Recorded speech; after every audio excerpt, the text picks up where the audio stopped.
Morning students, आज हम chemistry की जो लास्ट यूनिट है, fifth unit, periodic classification of elements, periodic classification of elements, unit number 5, इसको आज पढ़ेंगे। ठीक है, इसका इंट्रोडक्शन मैं आपको बताऊंगा कि क्या है ये, इसमें हम क्या पढ़ने वाले हैं। ठीक है, ये सब चीजें हम स्टार्ट करेंगे।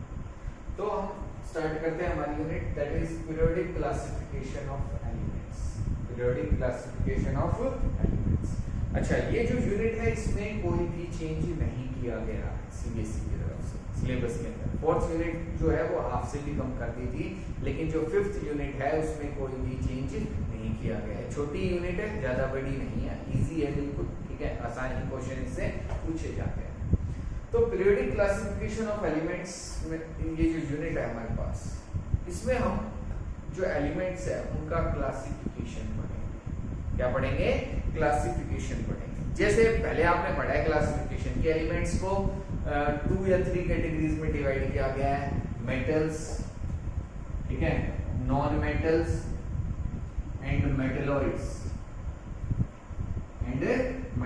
सबसे पहले मेटल्स और नॉन मेटल्स को में क्लासिफाई किया गया। फिर देखा कुछ ऐसे एलिमेंट्स भी हैं जो मेटल्स और नॉन मेटल्स दोनों की प्रॉपर्टी शो कर रहे हैं। फिर आ गया कि 3 कैटेगरी है, दैट इज मेटलॉइड्स। अब ये हम क्लासिफिकेशन किस लिए कर रहे हैं? ताकि हम जो आपके एलिमेंट्स हैं उनकी प्रॉपर्टीज को आसानी से पढ़ सकें। ठीक है, उनकी प्रॉपर्टीज को आसानी से ऑब्जर्व कर सकें, हमें याद रहे, तो इसलिए हम क्लासिफिकेशन कर रहे हैं। बट ये इतना क्लासिफिकेशन जो था वो भी इनसफिशिएंट था। अब भी हम आसानी से प्रॉपर्टीज को स्टडी नहीं कर सकते थे, क्योंकि कुछ मेटल्स ऐसे थे जो बहुत ज्यादा रिएक्टिव थे, कुछ ऐसे थे जो बहुत कम रिएक्टिव थे। अब कितने बॉन्ड बनाएंगे, कोई एलिमेंट कितने बॉन्ड बनाएगा, कितने नहीं बनाएगा, कितने इलेक्ट्रॉन्स होंगे आउटर मोस्ट शेल में, ये बहुत सारे क्वेश्चंस। ठीक है, तो उसके लिए हमें एलिमेंट्स को और भी अलग तरीके से क्लासिफाई करना था, अरेंज करना था, जिसके लिए हमने क्या किया, पीरियोडिक टेबल जो थी उसको डिजाइन करना स्टार्ट किया। एलिमेंट्स को एक जगह रखना स्टार्ट किया कि जो सिमिलर प्रॉपर्टीज वाली जो एलिमेंट्स हैं वो एक जगह रहें, जिनकी प्रॉपर्टीज अलग है उन एलिमेंट्स को हम अलग जगह रखें, ताकि हमें आसानी रहे कि ये एलिमेंट्स जो है वो ज्यादा रिएक्टिव है, ये एलिमेंट्स जो है वो कम रिएक्टिव। हम स्कूल में भी करते हैं, क्लास में भी करते हैं क्या, या आपने पहले भी ऑब्जर्व किया होगा कि जब स्टूडेंट्स पढ़ते नहीं है क्लास में तो उनकी एक अलग लाइन, एक अलग रो हम बना देते हैं क्लास में कि ये जो स्टूडेंट्स हैं ये पढ़ने वाले नहीं है, तो इनको हम अलग लाइन में बिठाएंगे ताकि हम आसानी से उनकी तरफ ध्यान दे सकें कि वो क्या कर रहे हैं, कितना पढ़ रहे हैं या नहीं पढ़ रहे हैं। ठीक है, तो ऐसा ही यहाँ था, तब इससे हम ये आइडेंटिफाई कर सकते थे, ये डिटरमाइन कर सकते थे कि एलिमेंट्स जो हैं उनकी प्रॉपर्टीज क्या है, वो कैसे रिएक्ट करते हैं, जल्दी करते हैं, नहीं करते हैं, बहुत सारे क्वेश्चंस थे। ठीक है, तो उनके हम आंसर करेंगे। तो हमने पीरियोडिक टेबल जो थे उनको डिजाइन करना स्टार्ट किया। कई पीरियोडिक टेबल हमने डिजाइन किए, फिर उनकी कुछ लिमिटेशन निकली और वो फेल हो गए, फिर उसके बाद नेक्स्ट, फिर नेक्स्ट। अब हमारे पास जो फिलहाल पीरियोडिक टेबल है उसको हम बोलते हैं मॉडर्न पीरियोडिक टेबल, जो लेटेस्ट है। ठीक है, और वो काफी सही भी है, काफी आसान भी है, उससे हम काफी प्रॉपर्टीज जो एलिमेंट्स की वो बता सकते हैं उसके बेसिस पे। ठीक है, तो सबसे पहले कौन सा पीरियोडिक टेबल आया था, उसकी क्या लिमिटेशंस थी, हम वो पढ़ेंगे। तो फर्स्ट जो हमारा पीरियोडिक टेबल था वो था डोबर्नियर-स्टेड। क्या है वो, उसको देखते हैं। फर्स्ट जो अरेंजमेंट था हमारे पास, जो फर्स्ट जो क्लासिफिकेशन था, जो पीरियोडिक टेबल था वो था डोबर्नियर-स्टेड। क्या था? डोबर्नियर-स्टेड। ठीक है, फर्स्ट अरेंजमेंट था ये एलिमेंट्स का। क्या था इसमें? In this arrangement elements having similar properties are arranged in 3 groups which are known as triads. इसमें क्या किया गया कि जो जिन एलिमेंट्स की प्रॉपर्टीज सेम है उनको एक ग्रुप में रखा गया और उन ग्रुप्स को क्या बोला? ट्रेट्स। ऐसे 3 ग्रुप बनाएंगे। कितने ग्रुप्स बनाएंगे? 3। ठीक है, और क्या था, ईच ग्रुप कंटेन्स 3 एलिमेंट, और एक ग्रुप कितने एलिमेंट्स कंटेन कर रहा था? 3 एलिमेंट कंटेन कर रहा। ठीक है, ग्रुप्स बनाएंगे, एक ग्रुप के अंदर कितने एलिमेंट्स थे? 3 एलिमेंट्स। कितने एलिमेंट्स थे? 3 एलिमेंट्स थे। ठीक है, अब जो ट्रेड, ये जो डोबर्नियर स्टेट था, ये जो अरेंजमेंट था, इसकी मेन प्रॉपर्टी क्या थी? इन ट्रेड्स की मेन प्रॉपर्टी क्या थी? The atomic weight,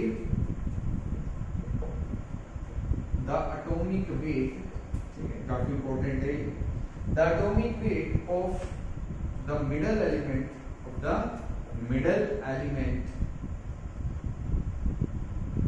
was equal to, is equal to arithmetic mean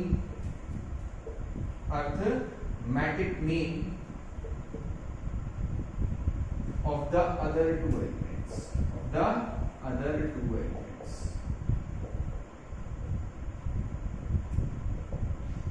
क्या था? इसका मतलब क्या है कि आपके पास तीन एलिमेंट्स हैं ए बी सी, अगर इनके एटॉमिक वेट्स को का मैं सम कर दूं a प्लस सी और इसको किससे डिवाइड कर दूं? 2 से, तो वो किसके बराबर आएगा?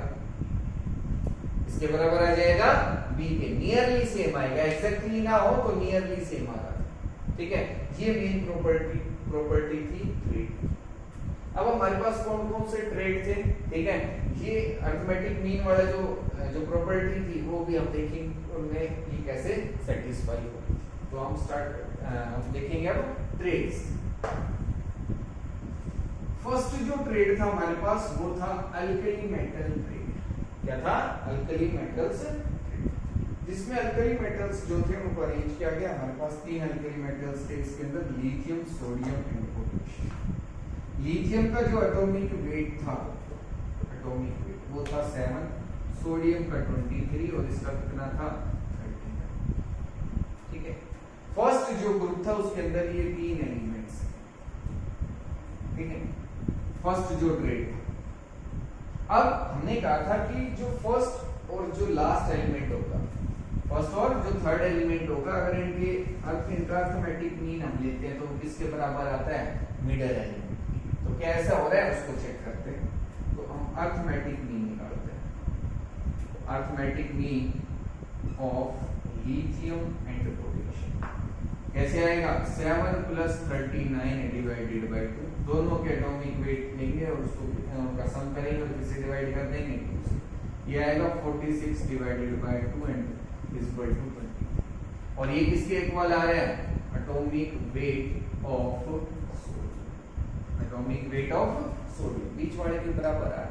तो ये सही है, ये जो उसने बात कही थी वो सही थी इसमें, ठीक है। ये तो हमारा हो गया फर्स्ट ट्रेड। अब सेकंड ट्रेड देखते हैं वो क्या है। नेक्स्ट जो ट्रेड था हमारे पास वो था अल्कलाइन अर्थ मेटल्स ट्रेड, ठीक है। इसमें अल्कलाइन अर्थ मेटल्स थे, for example calcium, strontium and barium. ये क्या आपके पास? बेरियम। और ये क्या था आपके पास? स्ट्रोंशियम, ठीक है। और ये कैल्शियम। इसका जो एटॉमिक वेट था वो था 40, इसका था 88 और इसका था 137। इसका कितना था? 137। ये एटॉमिक वेट्स। तो हम यहाँ भी चेक करेंगे कि जो अरिथमेटिक मीन है क्या वो बीच वाले के इक्वल आ रहे हैं। तो हम यहाँ निकालेंगे arithmetic mean of calcium and barium. इसके इक्वल आएगा 40 प्लस 137, 40 प्लस 137 डिवाइडेड बाई 2। ये किसके इक्वल आ जाएगा आपके पास? 177 डिवाइडेड बाई 2। और ये आपके पास आएगा 88.5। कितना आ गया? 88.5, जो इसके नियर अराउंड है स्ट्रोंशियम के एटॉमिक वेट। तो इसमें भी जो बात कही थी डॉबर्नियर्स ने वो सही थी, लगभग पूरी नहीं, कुछ ही थोड़ा सा चेंज था उसके अंदर, ठीक है। तो ये वाला ग्रुप जो था सेकंड जो हमारे पास ट्रेड था वो ये, ठीक है। अब थर्ड ट्रेड एक और अगर हम देखें तो क्या उसमें भी ऐसा ही हो रहा है, उसको चेक करते हैं। वो था हमारे पास हैलोजन में जो एलिमेंट्स थे, हैलोजन नॉन मेटल्स थे, वो वाला ट्रेड था। तो देखते हैं थर्ड ट्रेड। नेक्स्ट जो ट्रेड है वो है हैलोजन ट्रेड। इसमें उसने एलिमेंट को अरेंज किया क्लोरीन, ब्रोमीन एंड आयोडीन, ठीक है। क्लोरीन का एटॉमिक वेट जो होता है वो होता है 35.5, इसका होता है 80 और इसका होता है 137। कितना होता है? 137। तो अर्थमेटिक मीन जब हम यहाँ देखेंगे, arithmetic mean of chlorine and iodine, तो किसके इक्वल आएगा 35.5 प्लस 137 डिवाइडेड बाई 2, ठीक है। और ये आपके पास किसके इक्वल आएगा 172.5 डिवाइडेड बाई 2, और ये आ जाएगा आपके पास 81.25 के लिए, इसके इक्वल आएगा ये 81.25, ठीक है। तो ये भी नियरली सेम ही, ज्यादा डिफरेंस नहीं है। तो यहाँ भी जो अर्थमेटिक मीन है वो किसके सिमिलर है, atomic weight of the middle element, atomic weight of the middle element. तो इस तरीके से उसने एलिमेंट्स को अरेंज किया और बीट रेट्स थे, ठीक है, जिसमें एलिमेंट्स को इसी तरीके से अरेंज किया गया। लेकिन फिर भी ये जो अरेंजमेंट था वो फेल हो गया, ये अरेंजमेंट क्या हो गया, फेल हो गया। क्यों? क्योंकि ये कुछ ही एलिमेंट्स तक एप्लीकेबल रहा, सभी एलिमेंट्स के लिए एप्लीकेबल नहीं हुआ, ठीक है, इसलिए ये फेल हो गया। तो इसकी लिमिटेशन क्या है वो देखते हैं। लिमिटेशन अगर हम देखें तो इसकी जो मेन लिमिटेशन थी वो क्या थी, this concept of triads is applicable only for few elements. ये जो कॉन्सेप्ट था ट्रेड्स का, ये कुछ एलिमेंट्स के लिए एप्लीकेबल था, सभी के लिए नहीं था, इसलिए ये जो क्लासिफिकेशन था वो ज्यादा यूजफुल नहीं रहा।